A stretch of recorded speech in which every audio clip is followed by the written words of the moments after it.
create our destiny. Destiny, Destiny. भाग्य, नियति, destiny. देखो भाग्य, नियति, डेस्टिनी क्या है? डेस्टिनी ये वास्तव में आपके कर्म के फल है। भाग्य और नियति ये फल है किसके? आपके कर्मों के फल है। भाग्य को या नियति को आप एक फल के स्वरूप में देख सकते हैं।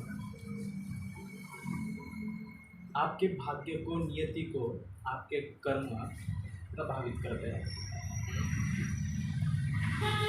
हाँ, भाग्य नियति हम बनाते हैं, लेकिन किसके आधार पर?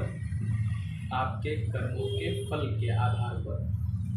यानी भाग्य और नियति आपके कर्म ही प्रभावित करता है।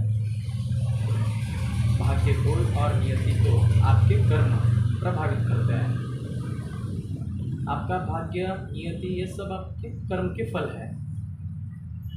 ब्रह्म तो हमेशा मनुष्य जाति को बनाता है, उसे बुद्धि प्रदान करता है, लेकिन फिर से कर्म करने का स्वतंत्र देता है।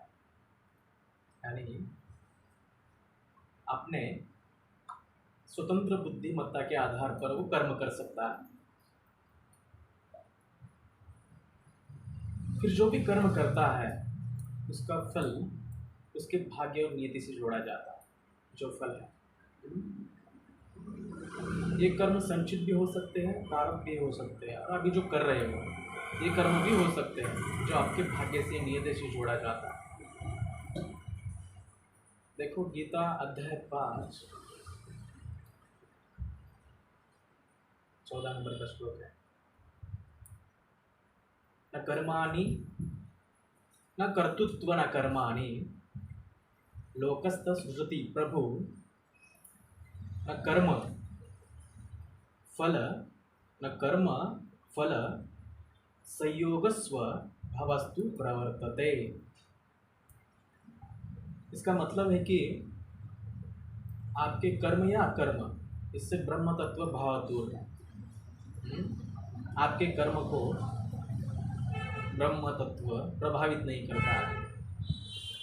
तो आपके कर्मों के आधार पर जो फल दिए जाते हैं उसको प्रभावित करता है ब्रह्म तत्व। मतलब आपके कर्म ही आपका भविष्य, आपका भाग्य, आपकी नियति तय करती है।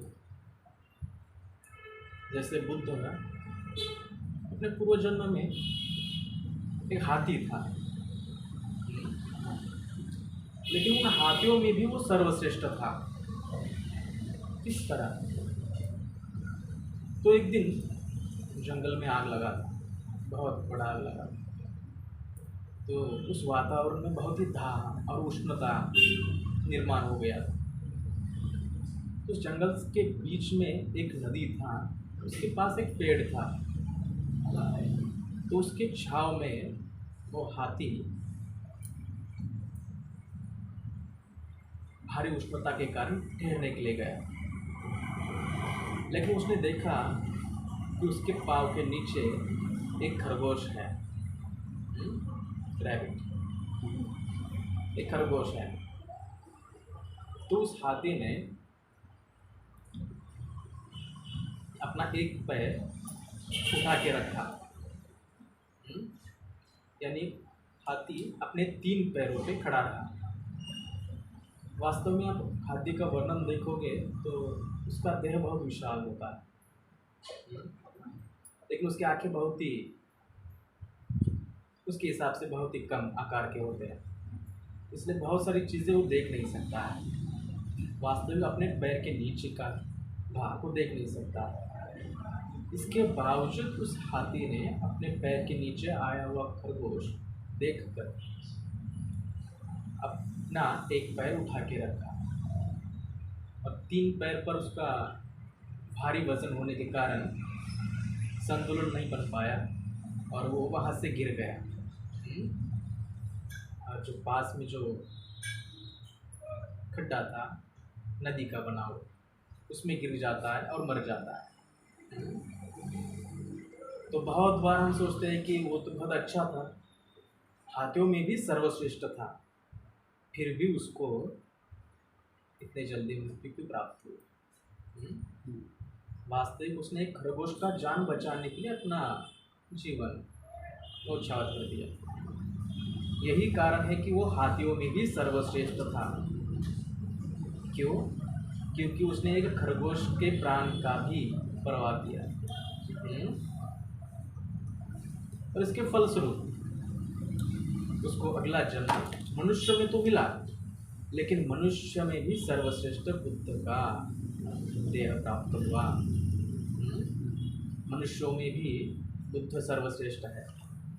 इस कारण है उसके संचित और प्रारब्धिक कर्म, उस कर्म के आधार पर ही उसका भाग्य तय हो जाए। लेकिन एक बात तो है, जो सर्वश्रेष्ठ है उसका भाग्य भी सर्वश्रेष्ठ होता है। आपके कर्म आपके भाग्य को, नियति को बहुत अच्छी तरह से प्रभावित करते हैं। भाग्य और नियति आपके कर्म के फल के अनुरूप बनती है, इसके विपरीत कुछ भी नहीं है। ये भाग्य ब्रह्म तत्व बनाता तो है, लेकिन एक विशेष दायरे में बनाता है। किस दायरे में? आपके कर्म के अनुसार। आपके कर्म किस प्रकार के हैं, उनका फल आपको भविष्य में मिलता है।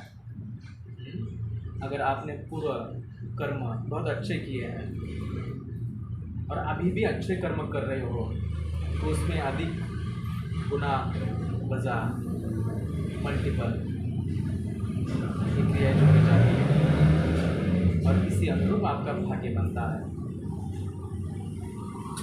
शिरडी में एक बहुत ही बड़ा व्यापारी था, बहुत सारे लोगों को ठग के बहुत संपत्ति बनाई थी। उसको 3 पुत्र थे। अच्छा धान्य का व्यापार था, बहुत बड़ा दुकान भी था शिरडी में। एक दिन नियति के अनुसार देह त्यागना पड़ता है। उसके बाद बहुत लोगों को उसने ठगा था। बहुत सारी संपत्ति बना के उस दुकान को चलाया था। कर्म के अनुसार उसको एक बकरी का जन्म मिला, और वही बकरी उसी दुकान में जाती है कुछ खाने के लिए।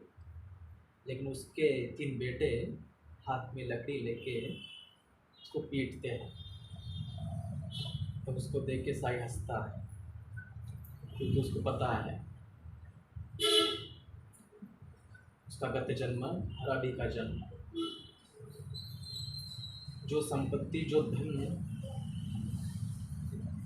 उसने ठग के इकट्ठा किया था, किसके लिए किया? अपने बच्चों के लिए किया। और उसी बच्चों ने उसको एक दिन अज्ञानता के कारण पीट दिया। जैसे मैंने आपको कुछ बोल दिया कि ये चीज़ मुझे अगले जन्म में तो नहीं दे सकते, अभी साथ रखो और अगले जन्म में मुझे वापस दे दो। आप कुछ लेके जा ही नहीं सकते। लेके जा सकते हैं सिर्फ अपने कर्म और उस कर्म के फल, यही आपके साथ हमेशा चल सकते हैं। ये भाग्य और नियति को कर्म बहुत प्रभावित करते हैं, हर प्रकार से प्रभावित करता है। इसलिए ज़रूरी है, आवश्यक है कि अपने कर्म पर ध्यान देना। अपने कर्म कैसे हैं, किस प्रकार करने चाहिए। ये धन, ये लक्ष्मी, अच्छे पुत्र, ये वैभव सिर्फ आपको भाग्य से मिलता है। और भाग्य जुड़ा है आपके कर्म से, आपके कर्मों के फल से। इसलिए हमेशा अपने कर्मों पर ध्यान देना आवश्यक है कि किस प्रकार के कर्म आपके हाथों से हो रहे हैं, होने आवश्यक है। अभी भी समय नहीं गया, अभी भी आप बहुत सारी चीज़ें ऐसी हैं जो सुधार सकते हो, और जीवन में सुधार आवश्यक है, और यही आपके भाग्य को तय करते हैं। इसका मतलब है कि आपका भाग्य भले ही ब्रह्म तत्व करता है, लेकिन वो आपके हाथ में अवश्य है। भाग्य और नीति आपके हाथ में अवश्य है।